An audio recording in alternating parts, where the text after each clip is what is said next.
हाँ, तो चलिए स्टार्ट करते हैं। हमारा जो टॉपिक है आज का वो है शैल या चट्टान या रॉक्स। इससे पहले जो हमने पढ़ा है उन सभी बातों से क्या स्पष्ट होता है कि जो स्थल मंडल है यानी जो हमारा लिथोस्फेयर है, उस लिथोस्फेयर का जो सबसे महत्वपूर्ण जो भाग है वह है भूपर्पटी यानी क्रस्ट, जो पृथ्वी का सबसे ऊपरी भाग है।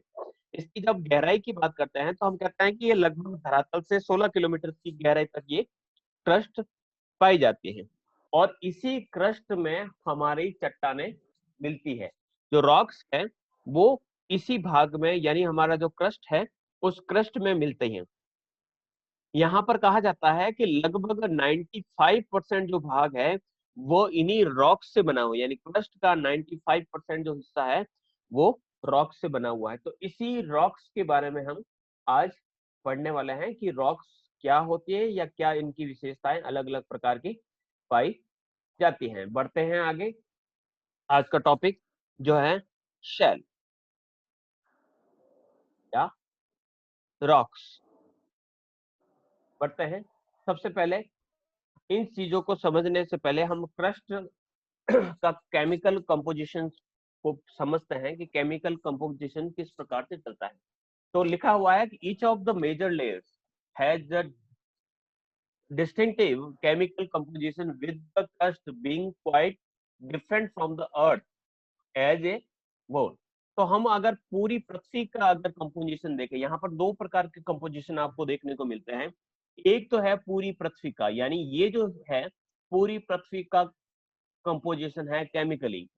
ये जो कंपोजिशन है वो केवल अर्थ की क्रस्ट का है। तो अगर क्रस्ट को अगर देखें, सबसे पहले हम पूरी पृथ्वी का केमिकल कंपोजिशन देखते हैं तो हम पाएंगे कि पूरी जो पृथ्वी है उस पृथ्वी में सबसे अधिक मात्रा में जो तत्व पाया जाता है वो है आयरन, यानी लौह तत्व। पूरी पृथ्वी में अगर देखा जाए तो लौह तत्व की अधिकता है। उसके बाद सेकंड नंबर पर आता है ऑक्सीजन, थर्ड नंबर पर आता है सिलिकॉन, फोर्थ नंबर पर आता है मैग्नीशियम। इस प्रकार से निकल, sulphur, calcium, aluminium and other जो केमिकल्स है वो अर्थ के अंदर मिलते हैं। लेकिन जब हम केवल और केवल क्रस्ट की बात करते हैं, क्रस्ट का भाग कौन सा है ये आपको समझ में आना चाहिए कि क्रस्ट की बात कहाँ पर की जा रही है। अगर मैं पूरी की पूरी पृथ्वी की बात कर रहा हूँ तो केमिकल कंपोजिशन है वो इस प्रकार का देखने को मिलेगा। अगर हम केवल क्रस्ट की बात करें या पृथ्वी के सबसे ऊपरी ये जो छिलका दिखाई दे रहा है, जैसे कि ये छिलके के समान जो पतली सी लेयर दिखाई दे रही है, इसे हम क्रस्ट कहते हैं। क्रस्ट के बाद का हिस्सा ये जो है, जो ऑरेंज कलर में दिखाई दे रहा है, ये आपका कहलाता है मेंटल। और जो सबसे अंदर का भाग मेंटल के बाद ये आ जाता है कोर, सबसे आंतरिक हिस्सा। तो यहाँ पर इसका डिवाइडेशन, यहाँ से ये डिवाइड हो रहा है, यहाँ से ये अलग हो रहा है और ये अंदर का भाग यहाँ से भी डिवाइड हो रहा है। सबसे अंदर वाला जो भाग होता है इसे इनर कोर, फिर आउटर कोर, फिर मेंटल और उसके ऊपर होता है क्रस्ट। केवल क्रस्ट की बात करें तो यहाँ पर जो केमिकल कंपोजिशन तो है क्रस्ट का, उसमें सबसे ज्यादा पदार्थ जो पाए जाते हैं ऑक्सीजन। देखिए यहाँ पर ऑक्सीजन सेकंड नंबर पे है 30%, और यहाँ पर केमिकल जो कंपोजिशन है वो 46% है, यानी अर्थ की क्रस्ट में ऑक्सीजन ज्यादा पाई जाती है। लेकिन पूरी पृथ्वी की बात करें तो वहां पर ऑक्सीजन सेकंड नंबर पे है। क्रस्ट में दूसरा जो महत्वपूर्ण पदार्थ है वो है सिलिकॉन, जिसका परसेंटेज है 28%। उसके बाद थर्ड जो केमिकल पाया जाता है अर्थ की क्रस्ट में वो है एल्यूमिनियम 8%। फिर आता है आयरन यानी लोहा 6%, मैग्नीशियम 4%, 2.4% कैल्शियम, 2.3% जो है पोटेशियम, 2.1% है सोडियम, और जो अदर जो केमिकल्स है वो 1% के इक्विवेलेंट पाए जाते हैं। अगर हम मेजरली थ्री केमिकल्स की बात करें कि पूरी पृथ्वी में सबसे अधिक मात्रा में पाए जाने वाले तीन महत्वपूर्ण तत्व कौन कौन से है, जो लगभग 93% वे पूरी पृथ्वी के रासायनिक संरचना को निर्मित करते हैं। तो उसमें अगर हम बात करें Fe यानी फेरस यानी लोहा, ऑक्सीजन, सिलिका और मैग्नीशियम, ये चार जो रासायनिक पदार्थ है वो मिलकर 93% यानी 93% जो भाग है वो केवल इन चार रसायनों से निर्मित होता है। केवल क्रस्ट की बात करें तो क्रस्ट में कौन कौन से पदार्थ पाए जाते हैं, तो सिलिका, ऑक्सीजन तथा एल्यूमिनियम, ये तीन मिलकर अर्थ की क्रस्ट का 82% भाग निर्मित कर लेते हैं। इसी प्रकार से एक थोड़ा सा जनरल नॉलेज और भी बता देता हूं मैं आपको कि अगर हम एटमॉस्फेयर की बात करें तो एटमॉस्फेयर में अगर मेजर जो गैसेज है तो उन गैसेज की बात करें तो आपके थ्री गैसेज जो है महत्वपूर्ण है। सबसे पहला आपने कहा कि सबसे महत्वपूर्ण या सबसे अधिक मात्रा में जो गैस पाई जाती है हमारे एटमॉस्फेयर में वह कौन सी है, बताएगा?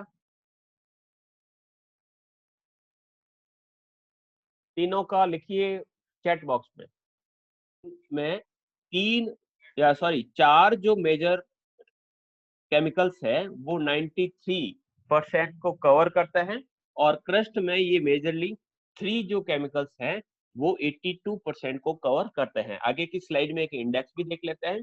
इस इंडेक्स की सहायता से आप अच्छी तरीके से समझ पाएंगे कि अर्थ की क्रस्ट में देखें तो सबसे मेजर यानी क्रस्ट में सबसे अधिक कौन सा पदार्थ पाया जाता है, ऑक्सीजन पाया जाता है। वही जो इंटायर अर्थ है, पूरी अर्थ की बात करें तो उसमें 35% यानी सबसे हाईएस्ट जो पदार्थ पाया जाता है वो आयरन है। इसी प्रकार से अर्थ की क्रस्ट में जो सेकंड नंबर जो पदार्थ जो रसायन पाया जाता है वो सिलिकॉन है। वही इंटायर अर्थ की बात करें तो 30% है। तो इसका एक स्क्रीनशॉट लेना चाहे तो स्क्रीनशॉट ले लीजिएगा, नहीं तो इस वीडियो को जब वापस यूट्यूब पे अपलोड होता है तो वहां से इसको अच्छी तरीके से इस सारणी को याद कर लीजिएगा कि किस प्रकार से ये केमिकल कंपोजिशन पाया जाता है। अब हम बढ़ते हैं, हमारा जो मेन जो टॉपिक है आज का वो है हमारा चट्टान। तो इसको हमने समझा है और समझने के बाद हम चट्टान को अच्छी तरीके से समझ जाएंगे। हम चट्टान किस प्रकार से होती है या किसे कहते हैं, तो हम सामान्य अर्थों में कह सकते हैं कि जो चट्टान होती है उसमें बहुत सारे पदार्थ पाए जाते हैं। ये चट्टान एक कह सकते हैं कि एक ही पदार्थ से नहीं बनती है। फिर चट्टान जो होती है ठोस होती है, उसमें ऐसे पदार्थ पाए जाते हैं जो नॉन बायोटिक है या अबायोटिक है। अबायोटिक का अर्थ होता है जो जैविक नहीं है, अजैविक पदार्थ है जिसमें जीव नहीं होता है। तो इसके अलावा उनकी एक निश्चित आणविक संरचना होती है, परमाणु कह सकते हैं कि उसके अंदर आपके अणुओं से मिलकर कह सकते हैं कि चट्टान के छोटे छोटे से कह सकते हैं कि जो है टुकड़े वो इस प्रकार से अणु उनकी एक संरचना पाई जाती है। और हम कह सकते हैं कि इसका एक रासायनिक संगठन होता है फिक्स। तो इस प्रकार से हम इन चट्टानों के बारे में कह सकते हैं। फिर हम बात करते हैं कि भाई ये चट्टान आई कहाँ से, ठीक है?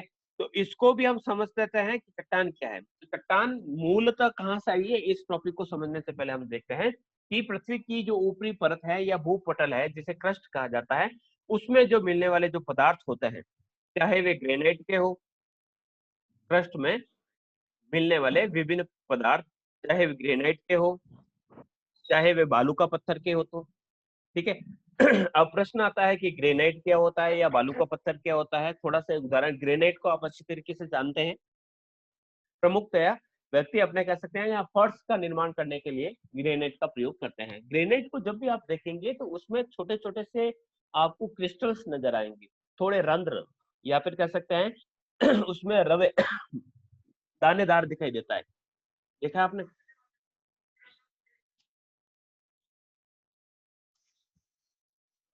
तो वो रवे पाए जाते हैं, यानी उस चट्टान के अंदर का आपको थोड़े से दाने दिखाई देंगे। इस रवों को भी जानेंगे कि ये जो रवे हैं या जो क्रिस्टल्स है वो कैसे बने हैं। इसके अलावा जब हम बालू का पत्थर की बात करते हैं, सैंडस्टोन, तो सैंडस्टोन और ये ग्रेनाइट ये दोनों ही कठोर होते हैं। तो ये जो चट्टान है इसके प्रकार या इस प्रकार से कठोर भी हो सकती है, ठीक है। बालू का पत्थर का एक उदाहरण हम देख लेते हैं कि जोधपुर के जो पत्थर आते हैं, जो चीणे जो होती है या फिर जो खंडे जो होते हैं वह बालू का पत्थर के बने होते हैं। बालू का पत्थर की क्या विशेषता है कि अगर आप इस पर हाथ घुमाएंगे तो आपको थोड़े सा सैंडी महसूस होगा, यानी हाथ में ऐसा महसूस होगा कि आपके हाथ में पत्थर पर हाथ घुमाने से आपको कुछ रेत जैसे पदार्थ देखने को मिले, ठीक है। ग्रेनाइट को आप पहचान ही सकते हैं।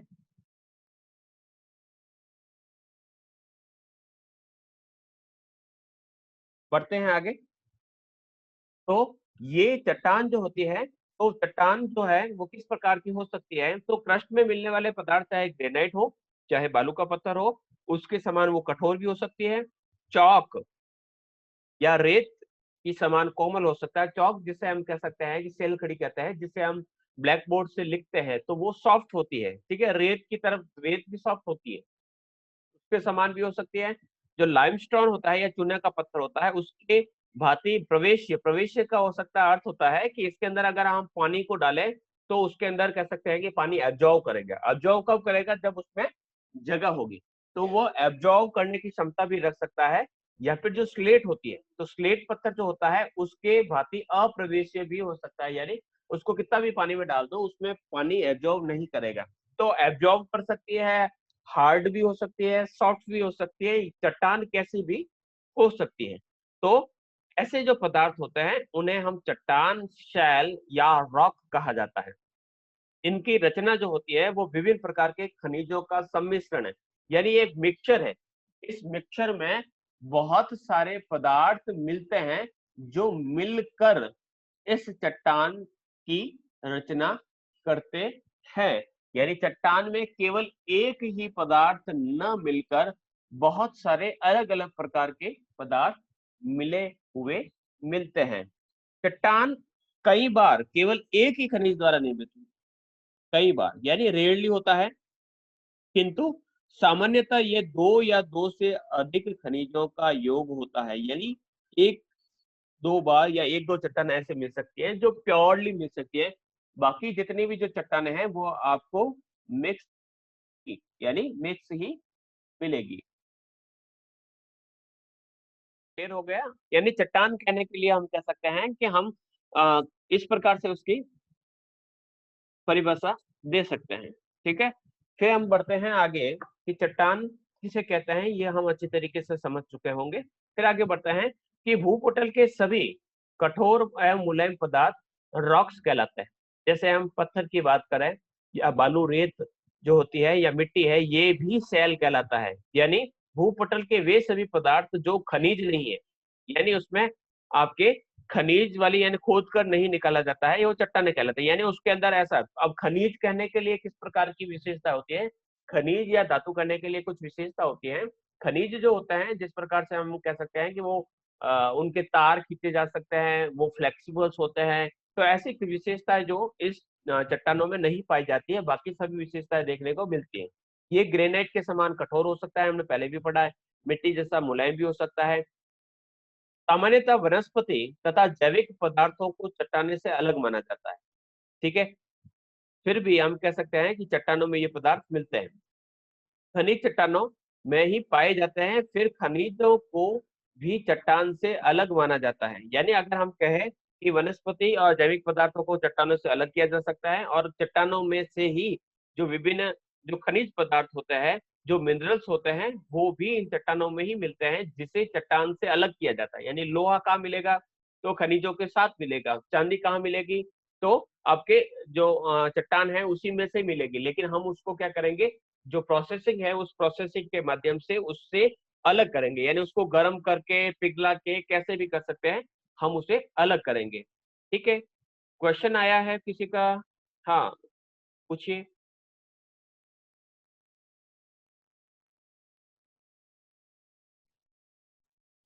कोई प्रश्न हो तो?